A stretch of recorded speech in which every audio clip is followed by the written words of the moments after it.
Eu tenho certeza que você já ouviu algum tio, algum parente falando: ah, mas eu prefiro pagar o financiamento do meu apartamento porque pelo menos eu tenho certeza que eu estou pagando algo que é meu. Então, eu vou desmistificar isso aqui de uma vez por todas, de uma forma simples e sem financeiros. Vem comigo! Então, no exemplo que eu estou dando aqui, trazendo para você, é o seguinte: vamos imaginar que a gente vai comprar um apartamento usado, né, já usado, de 500 mil reais. Aqui, no próximo passo, já tem a primeira pegadinha, né? Geralmente, quando as pessoas que vão te vender o financiamento, né, eles te falam apenas da taxa de juros, né? Mas além da taxa de juros, tem outros custos que são envolvidos. Tem custo de análise dos bens atuais para ver a garantia, tem análise de avaliação de crédito, tem custo disso tudo, tem custo de um seguro prestamista caso você morrer, você tem que quitar. Então, o que importa, na verdade, é isso aqui, ó, que muitas vezes fica obscuro. O custo efetivo total, a SET, né? E aqui, nesse exemplo, eu trouxe uma SET ainda baixa, vamos dizer assim, né? No mercado, dependendo, você vai conseguir uma taxa até mais cara. Então, aqui nós estamos falando de um custo efetivo total de 8,63 ao ano, né? Que é um custo relativamente baixo para esse exemplo. Só que para um financiamento de 500 mil, possivelmente vai ter que dar uma entrada de pelo menos 107.700 reais. Todo financiamento você vai ter que dar uma entrada. Antes, eles não vão financiar normalmente o valor total. E aí, então, o valor a ser financiado é R$ 392.300 reais. Isso financiado, geralmente, aí você vai ter várias modalidades, mas trouxe um exemplo real, fiz a cotação hoje, antes de gravar esse vídeo aqui, no sistema da própria Caixa. Vai ser 420 prestações, né? Então, aqui uma pessoa que tem bom relacionamento com a Caixa, que vai ter mais ou menos essa proporção aqui que a gente está falando. Então, nesse cenário, quanto seria a prestação inicial? A prestação inicial seria de R$ 3.457 reais. O que eu digo disso, né? Da prestação, nem tudo que você paga da prestação é amortizado da sua dívida. Então, hoje, se você financiar 392.300, isso é o que você deve para o banco, né? De onde você fez o financiamento. Só que você está pagando 3.457. Então, quando você paga a parcela, no sistema de financiamento imobiliário, a gente utiliza o sistema de amortização constantes, o SAC. Então, em todas as parcelas, a amortização será a mesma. Então, para a gente descobrir qual o valor da amortização, é muito simples. É só a gente pegar 392.300 e dividir por 420 prestações, vai dar um valor aqui aproximado de R$ 934. Essa é a sua amortização.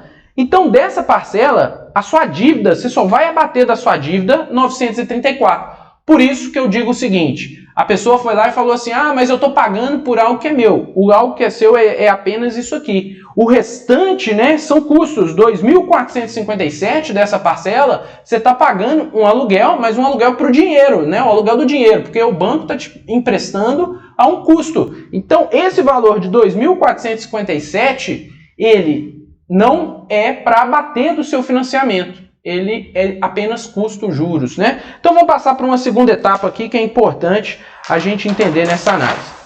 Então, se você financiar esse apartamento de 500 mil, o que eu digo? Se você for fazer aqui, né, mais ou menos no valor médio de Belo Horizonte, aqui onde, né, eu moro, você vai fazer aqui, geralmente o custo do aluguel de um apartamento é mais ou menos de 0,3% do valor do imóvel a 0,5%, 0,4%, mais ou menos.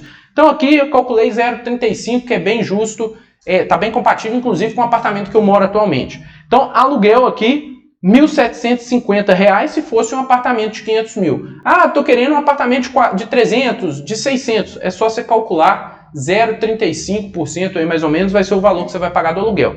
Então, se eu tenho condições de pagar uma prestação, né, lá num valor de 3.457, né, eu tenho o aluguel, que é 1.750, se eu tenho condições, sobraria no meu caixa, se eu morasse de aluguel, 1.707.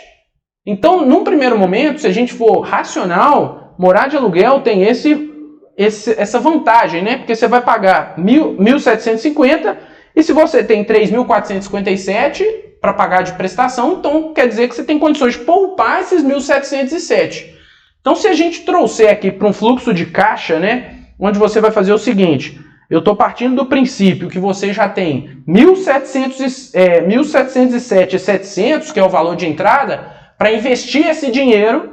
Então, aqui dentro do fluxo de caixa, você investe esse dinheiro, vai aportando, investindo todo mês essa diferença do excedente de 1.707, porque lá na frente você precisa tirar os 500 mil reais. Se você fizer isso a um juro de 4% ao ano, gente, no investimento conservador, tá? Estou falando de 4% ao ano de juro real. Porque você pode me questionar o seguinte: não, Marco Túlio, mas quando eu for comprar esse apartamento lá no futuro, ele vai custar 500 mil. Mas aqui eu já estou, quando eu falo de juro real, já é superando a inflação. Então nós já estamos corrigindo a inflação, né? Então a gente precisa fazer a conta pensando em dinheiro de hoje.